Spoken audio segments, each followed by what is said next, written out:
দৈনিক 15 ঘণ্টাকৈ পঢ়িও UPSC prelims clear কৰিব নোৱাৰিলে ছাত্ৰজনে খং আৰু ক্ষোভত জৰ্জৰিত হৈ মই বলো যা UPSC বয়স হৈছে UPSC ডাইৰেক্ট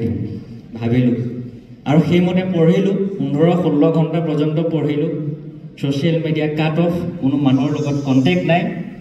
একদম নিষ্ঠা আৰু গুৰুত্ব সহকাৰে পঢ়িলো আৰু পঢ়ি পেলাই একেবাৰতে প্ৰিলিমছ ফেল কৰিলো জৰ্জনত এনে ঘটনা ঘটিলে যে যতেই হাত দিয়ে ততেই ফেল আৰু ফেল কৰি পেলাই ভাবিলো আৰে ইমান কষ্ট কৰিলো ইমান এই কৰিলো তথাপিতো ফেল ইটো কিবা এটা কৰিলেই ফেল খেলিবলৈ গলো মই আসলে ক্ৰিকেট খেলি ভাল পাওঁ মই ফাষ্ট বলিং অলৰাউণ্ডাৰ হয় তো ক্ৰিকেটত গলো বল কৰিলো মাৰ খাওঁ কেৰম খেলিবলৈ গলে গুটি নাযায় পৰীক্ষা দিলে ফেল কৰো মই কি কৰো এতিয়া এক প্ৰকাৰে ডিপ্ৰেছড হোৱা বুলি ক'ব লাগিব দিল্লী বিশ্ববিদ্যালয়ৰ স্নাতকোত্তৰ ছাত্ৰজন ঘৰলৈ ঘূৰি আহিল বিমৰ্ষ মনেৰে কিন্তু এদিন তেওঁ সোশ্যাল মিডিয়াত চিনাকি হল এজন IPS বিষয়াৰ সৈতে যেহেতু মই সেইখন সময়ত খুব ডিপ্ৰেছড যি কৰোঁ তাতে ফেইলিয়াৰ মই কি কৰোঁকে ঘৰলৈ গুচি আহিলোঁ আৰু আহি পেলাই এজন পুলিচ বিষয়াৰ সৈতে মোৰ সোশ্যাল মিডিয়াত অলপমান সম্পৰ্ক আছিলে তেখেতৰ সৈতে মই কথা বতৰা পাতোঁ যে মই কেনেকৈ পঢ়া উচিত আৰু খুব সুন্দৰভাৱে তেখেতে মোক বুজাই মেলি দিছিলে হতাশাত পতিত হোৱা ছাত্ৰজনক সেই সময়ৰ IPS বিষয়া আনন্দ মিশ্ৰই দিলে সফল হোৱাৰ মন্ত্ৰ তাৰপিছতে মই গম পালোঁ যে তেখেতৰ ট্ৰেন্সফাৰ হৈছে লখিমপুৰৰ SP হিচাপে তেওঁ আহিছে মই ছাৰক ক'লোঁ ছাৰ মই আপোনাক লগ কৰিব খোজোঁ মোৰ এনেকুৱা অৱস্থা য'তে হাত দিওঁ ত'তে বেয়া হয় মই আপোনাৰ ওচৰলৈ গ'লে মই অলপমান কথা পাতিব লাগিব তেতিয়াহে যদি মোৰ কিবা এটা হয় ছাৰে সেইমতে মাতি পঠিয়ালে আৰু গ'লোঁ মই আৰু গৈ পেলাই ছাৰৰ লগত যেতিয়া কথা পাতিলোঁ এটা অদ্ভুত ধৰণৰ পৰিৱেশ মই পালোঁ SP অফিচত জীৱনত মই পুলিচ থানা আউটপোষ্ট SP অফিচত মই জীৱনত ভৰি দি পোৱা নাই সেইদিনাই প্ৰথম আছিলে মোৰ আৰু গৈ পেলাই যিটো পৰিৱেশ দেখিলোঁ মোৰ কল্পনাৰো অতীত SP ছাৰে মোৰ লগত 45 মিনিট সময় কথা পাতিলে মই 45 মিনিট সময় থিয় হৈ আছোঁ তেখেতৰ সন্মুখত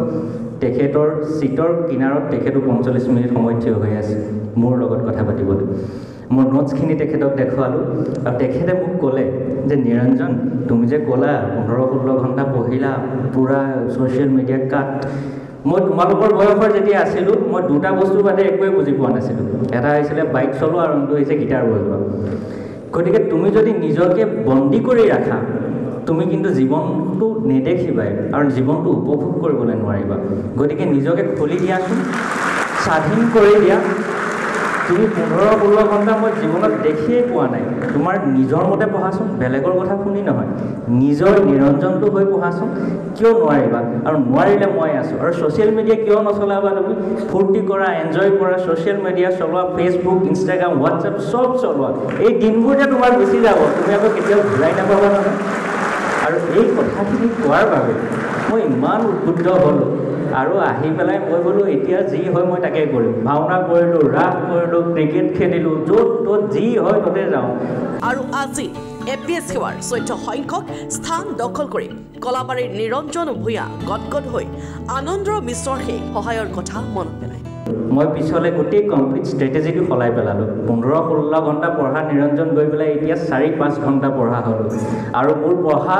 মোৰ কাৰণে টেবুল চকী লৈ পঢ়াটোৱে মোৰ কাৰণে পঢ়া নহয় মোৰ কাৰণে পঢ়াটো হৈছে সামগ্ৰিকভাৱে মই বস্তুখিনি আকৌ মানে মনো হেৰি কৰিব পাৰিছোঁ নে নাই মই মনত ৰাখিব পাৰিছোঁ নে নাই বা সেইখিনি মই প্ৰকাশ কৰিব পাৰিছোঁ নে নাই মোৰ ইচ্ছা মতে সেইটো মোৰ লক্ষ্য আৰু উদ্দেশ্য হ'ল যিখিনি সময় পঢ়িলোঁ এবাৰেই ৰঘু ডাঙৰীয়াই কোৱাৰ দৰে ৰিভিজনৰ কথা যিহেতু কৈছে মই টেবুলত বহি জীৱনত ৰিভিজন কৰি পোৱা নাই মই হয় গাড়ীখন উলিয়াওঁ নহয় বাইকখন উলিয়াওঁ আৰু কলাবাৰী চেণ্টাৰলৈ যাওঁ যিমান ৰাস্তা আছে একদম হাৱাজানৰ পৰা গহপুৰ ভিতৰৰ ৰাস্তাবোৰ সোমাওঁ আৰু মুখৰ ভিতৰতে ৰিপিট কৰোঁ সেইবিলাক মই টেবুলত বহি কেতিয়াও ৰিভিজন কৰা নাই সেই গাড়ীত আৰু বাইকত বহিহে মোৰ ৰিভিজন হয় আৰু যদি কাৰোবাক তিনিআলি চেণ্টাৰ কাৰোবাক লগ পালোঁ ঐ এইফালে আছোঁ এইফালে ঐ আমুক টপিকটো তই কি জানো নাই আমুকত আমুক হ'ল নহয় বুলি কৈ দিওঁ 3-4টা সেইটোৱে মোৰ ৰিভিজন হৈ যায় গতিকে সেই তেনেকৈ মই পঢ়া গতিকে এই ধৰণে আগবাঢ়ি গ'লোঁ আৰু সকলোৰে কৃপা দৃষ্টি আছিলে মা দেউতাৰ অশেষ কষ্ট আছে সন্মানীয় শিক্ষাগুৰুসকলৰ প্ৰচেষ্টা আছে আৰু সকলোৰে আশা আকাংক্ষাখিনি পূৰাবলৈ যে সক্ষম হ'লোঁ সেইটোক লৈ পেলাই মই নথৈ আনন্দিত আৰু মই যেতিয়া পৰীক্ষা দিবলৈ যাওঁ যেতিয়া APSC যিহেতু 3টা স্তৰৰ পৰীক্ষা 1 বছৰৰ এটা দীঘলীয়া পৰিক্ৰমা গতিকে মানুহৰ মানে মনোবৃত্তিটো সময় সময় আৰু আমাৰ বয়সত এনেও ঠিক নাথাকে কেতিয়াবা ভাল লাগে কেতিয়াবা বেয়া লাগে এইবোৰ থাকিবই মই প্ৰত্যেক দিনাই পৰীক্ষা যেতিয়া দিবলৈ যাওঁ মোৰ মেইন ফ'কাছটো আছিলে মইতো যিটো পঢ়িছোঁৱেই কিন্তু অন দ্য ডে মই পাৰফৰ্ম কৰিব পাৰিছোঁ নে নাই সেইটো ডাঙৰ কথা বিৰাট কোহলীয়ে লাগিলে 1000 প্ৰেক্টিছ কৰি লয় যদি গৈ পেলাই অন দ্য ডে পাৰফৰ্ম কৰিব নোৱাৰে সেইজন বাবৰ আজমেই হ'ব বিৰাট কোহলী নহয় কিন্তু গতিকে অন দ্য ডে পাৰফৰ্ম কৰিবই লাগিব ব্যুৰ ৰিপৰ্ট লখিমপুৰ টুডে